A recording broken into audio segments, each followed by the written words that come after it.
L'histoire se déroule en 2015, où deux scientifiques, le Dr Jonas Lear et le Dr Tim Fanning, dirigent une expédition dans les hautes terres reculées de Bolivie. Ils sont là pour trouver un homme âgé de 250 ans, qu'ils pensent être la clé d'une avancée médicale révolutionnaire. Ce voyage est entièrement financé par le département de la Défense et le Centre de contrôle des maladies. Font également partie de l'expédition un représentant du département de la Défense, Clark Richard, un guide local et une équipe de sécurité. Après plusieurs jours de marche à travers la jungle, ils arrivent à une grotte au fond d'une gorge. Ils entrent rapidement et découvrent que l'homme âgé de 250 ans est enfermé dans une cage. Un jeune garçon portant un seau rempli de sang semble être en train de déverrouiller la porte. L'équipe américaine ne comprend pas ce qui se passe, et Tim s'avance pour interroger le garçon. Mais ce dernier leur crie de partir en hurlant le mot « Jararaca », qui signifie « vampire » en espagnol. En un clin d'œil, tout bascule dans le chaos lorsque le vampire attaque Tim et lui mord violemment le cou. Clark trouve un long pieu en bois à proximité et parvient à l'enfoncer dans la poitrine du vampire. Cependant, le mal est déjà fait, car Tim saigne abondamment. La scène se déroule un peu plus tard, et nous voyons Jonas prier dans la salle d'attente d'une clinique. Il a perdu tout espoir, mais soudainement, un événement extraordinaire se produit. Tim sort de la salle d'attente, apparemment en pleine forme. Il s'exclame même qu'il se sent incroyablement bien et qu'il vient de découvrir une grande avancée médicale. Jonas est ravi de retrouver son ami, mais il remarque alors que la bouche de Tim saigne et que ses dents semblent tomber. À travers une narration, nous apprenons que cet événement a donné naissance au projet Noé. Il s'agit d'un programme gouvernemental secret où les scientifiques expérimentent avec le sérum sanguin de Tim. Ce sérum contient un virus qui pourrait potentiellement guérir toutes les maladies, mais qui pourrait aussi anéantir l'humanité. Les scientifiques utilisent des condamnés à mort comme cobayes pour tester différentes variantes de leurs expériences. 3 ans plus tard, en 2018, 2 agents fédéraux, Brad et Doyle, sont envoyés à la prison d'État de Huntsville pour une mission spéciale.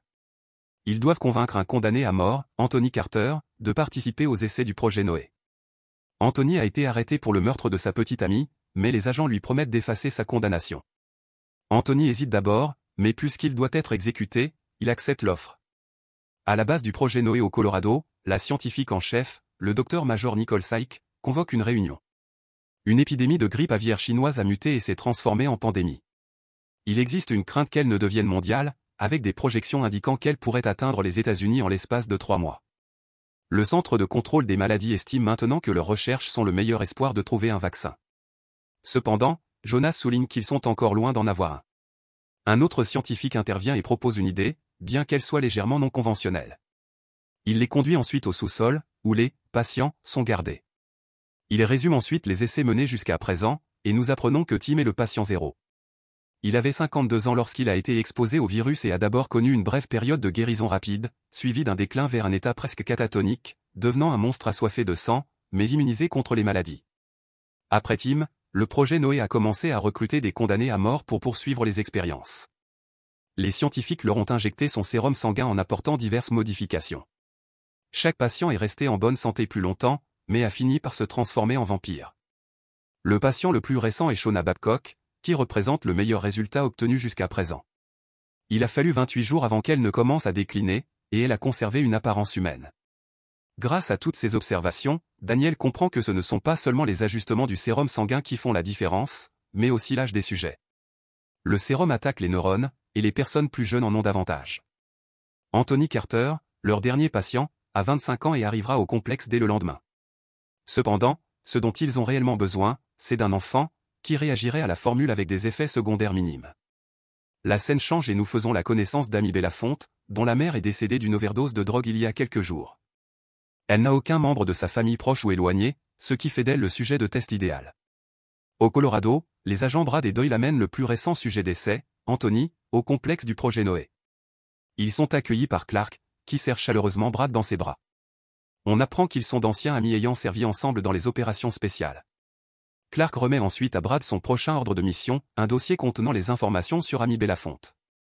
Quelques heures plus tard, les 2 agents arrivent à la maison d'accueil d'Amy et discutent avec elle. Brad lui explique que le gouvernement pense que sa mère est morte après avoir été exposée à une toxine.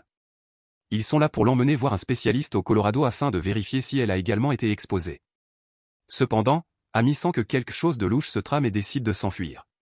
Elle emballe ses affaires dans un sac à dos, saute par la fenêtre et s'échappe. Les agents s'en rendent compte et commencent à la poursuivre dans la rue. Doyle parvient bientôt à la coincer et tente de l'escorter de force. Mais lorsqu'Amy se débat, Il n'a d'autre choix que de lui donner une gifle. Une fois Amy en sécurité dans leur voiture, Brad conduit jusqu'à ce qu'il quitte le quartier. Mais quelques instants plus tard, il arrête brusquement le véhicule. Il attrape alors Doyle par le cou et écrase son visage contre le tableau de bord. Il l'avertit de ne jamais plus frapper Amy, sinon il n'hésitera pas à sortir son arme. À la base du projet Noé, un employé de l'entretien nommé Lawrence discute brièvement avec Jonas. Il lui confie que lui et de nombreux autres employés ont fait plusieurs cauchemars réalistes impliquant Tim. Jonas ne prend cependant pas ces témoignages au sérieux et les attribue à une simple fatigue mentale. Plus tard dans la nuit, Clark rend visite à sa petite amie, Nicole, dans ses quartiers privés. Ils discutent un moment avant de devenir intimes. Cependant, en plein acte, Clark commence à avoir une hallucination très réaliste de Shona Babcock. Elle l'accuse de lui avoir menti avant de révéler son visage monstrueux de vampire et ses crocs acérés. Clark se réveille en sursaut et réalise qu'il était simplement en train de rêver. Entre-temps, les deux agents du projet Noé sont sur le chemin du retour avec Amy. Ils s'arrêtent en route pour déjeuner lorsque la fillette aperçoit une fête foraine à proximité. Elle semble très enthousiaste à l'idée d'y aller, et Brad lui propose de l'y emmener. Les deux passent un bon moment ensemble et semblent peu à peu créer un lien. Tout semble bien se passer jusqu'à ce que Brad reçoive un appel de son ex-femme, Layla. Nous apprenons alors que le couple s'est séparé après la perte tragique de leur premier enfant. Brad n'a jamais surmonté ce deuil, ce qui explique pourquoi il se soucie tant d'Amy. Après l'appel téléphonique avec sa femme, Brad replonge dans ses pensées profondes à propos de sa fille décédée. Il est pleinement conscient qu'il se passe quelque chose de louche et dangereux au projet Noah. C'est pourquoi il décide de ne pas y emmener Amy afin de lui sauver la vie. Brad suit alors Doyle jusqu'aux toilettes et l'attaque par surprise, le rendant temporairement inconscient. Après cela, il attrape Amy et lui annonce qu'il y a eu un changement de plan. Ils volent une voiture sur un parking voisin et prennent une autre direction. Après plusieurs heures de route, Brad emmène Amy près d'un lac pour qu'elle puisse faire ses adieux à sa mère comme il se doit. L'enfant, qui a refoulé son chagrin pendant plusieurs jours, finit par laisser exploser sa douleur. Elle s'effondre même dans les bras de l'agent et pleure à chaudes larmes. Lorsque la nouvelle de la fuite de Brad atteint le Colorado, Clark est immédiatement envoyé à sa poursuite. Pendant ce temps, Anthony commence lui aussi à avoir des hallucinations vivaces à propos de Tim. Ce dernier lui assure que les choses vont empirer, mais qu'il sera là pour l'aider. Un peu plus tard, Brad s'arrête à une station-service où il voit son visage diffusé sur toutes les chaînes d'information. Il découvre ainsi qu'il est désormais recherché pour l'enlèvement d'une fillette de 10 ans. Il se précipite alors vers une cabine téléphonique voisine et contacte son ex-femme pour lui dire la vérité. Mais il réalise vite que Clark est déjà là, lui demandant si elle a eu des nouvelles de Brad. Heureusement, Layla fait semblant de recevoir un appel d'un patient et prétexte qu'elle a des visiteurs. Brad comprend l'indice et lui avoue qu'il l'aime toujours avant de raccrocher. De retour à la voiture, Brad aperçoit un shérif qui s'approche et décide de se rendre. Il sait qu'il sera plus sûr pour Amy si son histoire est révélée au public. Brad se rend donc et ils sont tous les deux emmenés au commissariat le plus proche. Mais c'est une énorme erreur, car Brad entend les policiers être contactés par le département de la Défense. Il comprend alors qu'il est hors de question que les autorités permettent à Amy d'être exposée au grand jour. Par conséquent, Brad élabore rapidement un plan pour s'échapper du poste de police. Il remarque que le shérif est occupé ailleurs et demande à Amy de se faufiler derrière le comptoir pour attraper les clés des menottes. Elle obéit et en quelques secondes, Brad parvient à se libérer. À ce moment précis, Clark et ses hommes arrivent au commissariat. Ils s'apprêtent à affronter Brad, mais ce dernier a déjà volé une arme au shérif. Une fusillade éclate alors, tuant 3 policiers, dont le pauvre shérif. Ancien membre des forces spéciales, Brad prouve qu'il est un combattant redoutable.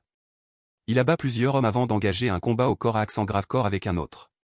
Peu de temps après, Brad et Amy sont sur le point de sortir, mais Clark leur barre la route. Pourtant, il hésite à tirer sur son ami proche, avec qui il partage un lien fort. Brad profite de cette hésitation pour tirer sur un extincteur à proximité, forçant Clark à reculer. Il attrape alors Amy, s'élance dehors et vole une voiture de police pour s'échapper. Malheureusement, leur fuite a un prix, car Amy remarque rapidement que Brad est blessé par balle. Il tient encore le coup pour l'instant, mais il saigne abondamment au niveau de l'abdomen.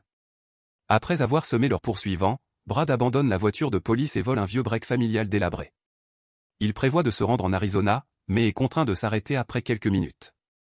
Perdant trop de sang, Brad finit par perdre connaissance sur le siège du conducteur. Ailleurs, Clark ordonne à l'un de ses agents de pirater le téléphone de Layla.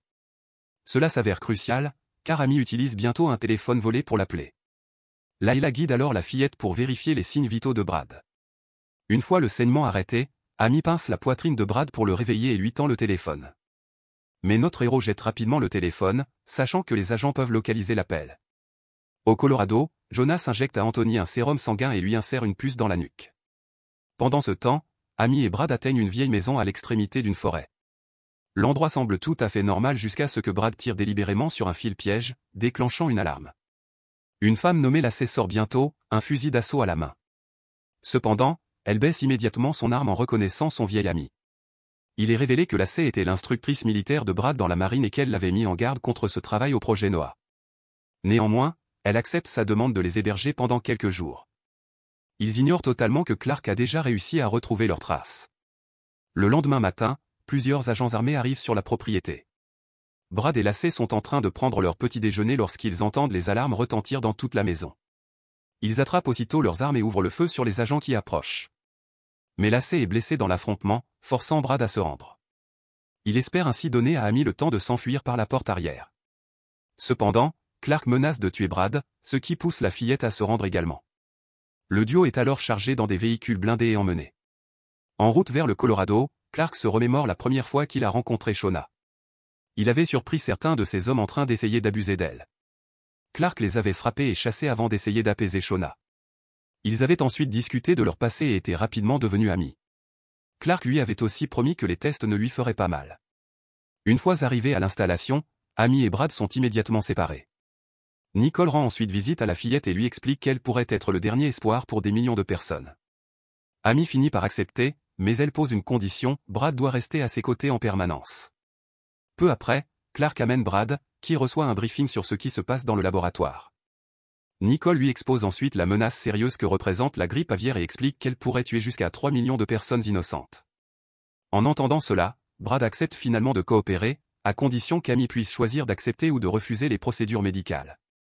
Il la rejoint ensuite dans sa chambre, mais découvre que les médecins lui ont déjà implanté une puce dans la nuque. Plus tard dans l'après-midi, Nicole vient dans la chambre et injecte le sérum à Amy. Cela permet à Tim, qui est détenu dans une cellule spéciale au sous-sol, de ressentir la présence de la fillette. Après cela, Amy et Brad s'endorment, mais ce dernier est rapidement réveillé par Lawrence, le concierge. Celui-ci tente de le prévenir qu'un certain Tim viendra après la fillette. Mais leur conversation est brusquement interrompue par deux gardes qui les séparent. Plus tard, Brad fait la connaissance d'Anthony, qui vit dans la chambre juste à côté de celle d'Amy. Le jeune homme lui révèle qu'il fait lui aussi des cauchemars récurrents à propos d'un certain Tim.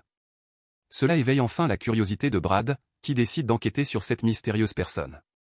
Un soir, Brad parvient à s'introduire discrètement dans le sous-sol, une immense zone marquée 4B. Il découvre l'état monstrueux des sujets de test et ressent une immense culpabilité, car c'est lui qui les avait amenés ici depuis la prison. Brad observe la cellule de Tim lorsque Jonas arrive soudainement. Mais le scientifique ne semble pas inquiet de la présence de Brad. En réalité, Jonas paraît même heureux d'avoir enfin l'occasion de lui parler. Il explique que l'apparence monstrueuse des sujets est un effet secondaire du sérum, mais qu'ils font cela pour sauver des vies. Brad retourne ensuite dans sa chambre, accablé par toutes ces nouvelles informations, et décide de dormir un peu. À sa grande horreur, il fait lui aussi un cauchemar terrifiant où Tim lui ordonne de ne pas interférer avec ses plans. Quelques jours après cet incident, des événements sombres et troublants commencent à se produire au projet Noah. Jonas découvre que le cerveau de Tim, qui était dans un état végétatif depuis plusieurs années, montre désormais une activité électromagnétique exceptionnelle. Par ailleurs, lorsque les infirmières vont vérifier l'état d'Anthony, elles le trouvent en pleine crise avec une forte fièvre. Il est immédiatement conduit auprès des médecins, qui décident de lui injecter une nouvelle formule de sérum. Dans le même temps, l'un des soldats les plus fidèles de Clark, un certain Paulson, semble avoir perdu la raison. Il est monté sur le toit d'un bâtiment voisin avec un fusil de sniper. Paulson tire alors sur la sous-station électrique, plongeant toute l'installation dans le noir. Clark doit maintenant résoudre le problème rapidement, car les médecins ont besoin des machines de refroidissement pour sauver Anthony. Le temps presse, et Brad se porte volontaire pour négocier avec l'agent rebelle. Il est révélé qu'il avait autrefois travaillé comme négociateur lors de prises d'otages dans les forces spéciales. Pendant ce temps, Anthony tombe dans une sorte de coma où il rêve en permanence de sa petite amie. On découvre que Tim est derrière ses hallucinations et qu'il cherche délibérément à manipuler Anthony. Son objectif est de créer sa propre armée de vampires en prenant le contrôle de tous les sujets de test du projet Noah. Il accélère actuellement la mutation d'Anthony, le transformant d'un simple humain en un vampire à part entière, comme lui. Dehors, Brad atteint le toit et parle à Paulson. Ce dernier avoue avoir déjà volé une fiole du sang de Tim et l'avoir cachée. Si les agents le tuent, ils ne sauront jamais où elle est. Brad lui dit qu'il veut lui aussi détruire Noah, mentionnant ses rêves et ce qu'il a vu dans la section 4B. En entendant cela, Paulson est finalement convaincu et s'apprête à tout révéler. Mais à ce moment précis, Clark arrive et lui tire une balle en pleine tête. Peu après, le courant est rétabli et les médecins se précipitent pour sauver Anthony. Mais il est déjà trop tard, Tim a pris le contrôle total de son esprit. On découvre qu'Anthony n'avait en réalité jamais tué sa petite amie. Elle s'était suicidée et il avait été accusé à tort, simplement parce qu'il était un jeune homme noir. Exploitant cette colère refoulée, Tim convainc Anthony de céder et de laisser la mutation prendre le dessus. Ce dernier accepte et se réveille bientôt sous sa nouvelle forme de vampire. Anthony attaque immédiatement un médecin et commence à boire son sang. Un Jonas désespéré tente d'intervenir, mais Nicole l'entraîne dans une autre pièce.